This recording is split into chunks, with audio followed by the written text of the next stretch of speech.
video blog, I can promise you some shoes, some marketing, we're going to have a quiz, and we're going to do some science. This is Kimetto. He's running here with his mates in the Chicago Marathon, and he's pretty good. In fact, he's the current world record holder for the marathon. If you look closely, he's wearing Adidas trainers. He's also wearing Adidas shorts and an Adidas vest, as are his friends, as you would. Now, if you look very closely, you can see that he's wearing Adidas Boost trainers.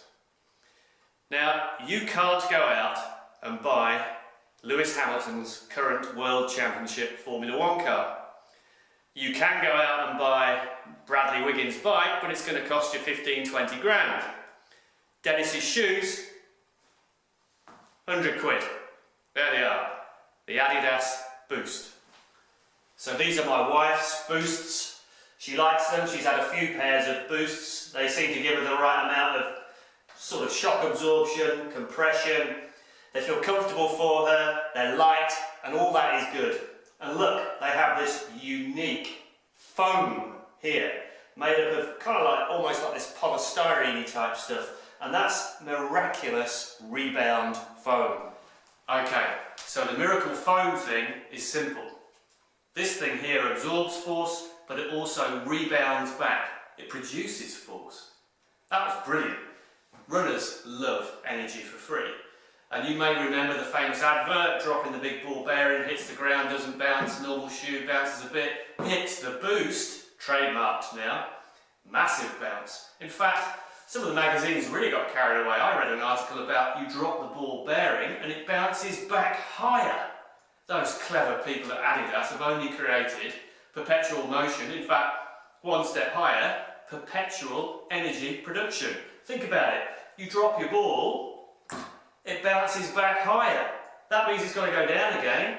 It's only going to bounce back higher. It goes down, hits the trademark Boost, goes up higher. They've produced perpetual energy production. They've solved the energy crisis. No more carbon footprint. Whoa, hang on. This is not the Starship Enterprise. This is not warp drive. Shouldn't we sort of think about the science? E equals mc squared, force equals mass times momentum. Oh, hello, I did a little bit of science at school. You can't do that, can you? It's an absolute nonsense. The finite amount of energy that hits back cannot reproduce itself to be a greater amount of energy. So it all gets a bit cloudy.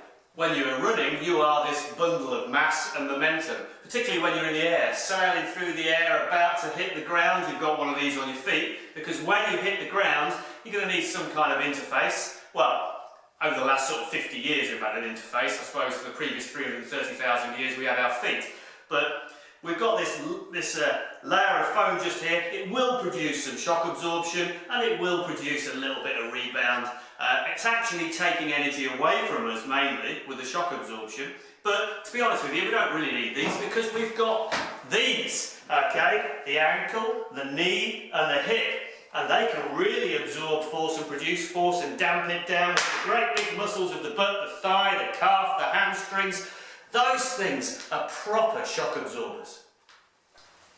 Anyway, let's forget about the science because most of the shoe companies do anyway.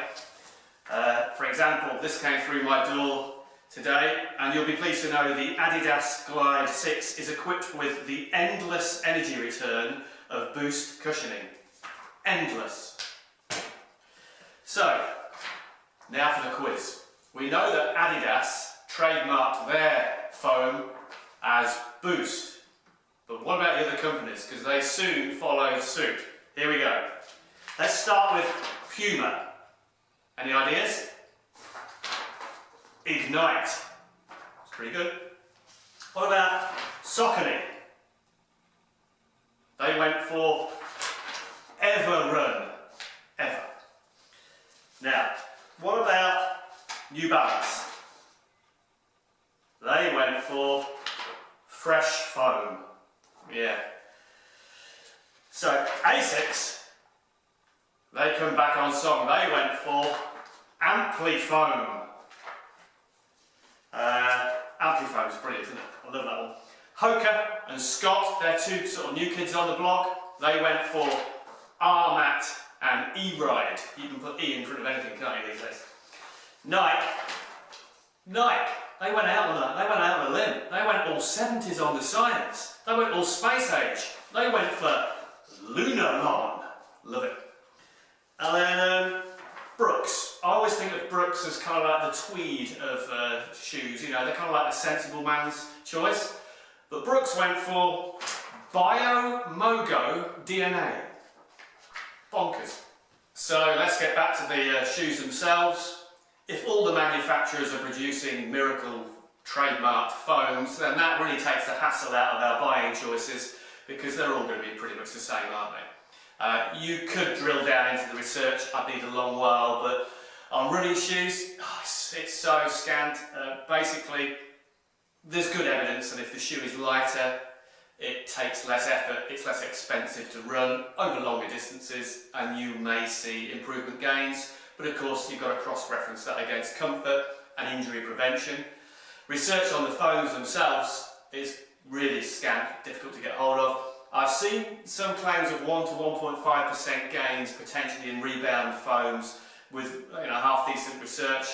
It's not a lot though, is it? I don't know whether we really need to worry about too much about that. What you should be worrying about is what is inside the shoe, and hopefully inside your shoe is one of these.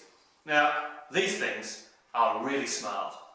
They're full of Proprio receptors, and these Proprio receptors can tell you about if you're leaning forward, leaning backwards, side to side, downhill. They can tell you if there's a stone under there, rough ground, smooth ground, how hard you're hitting the floor, how light, where, what part of your foot is doing it.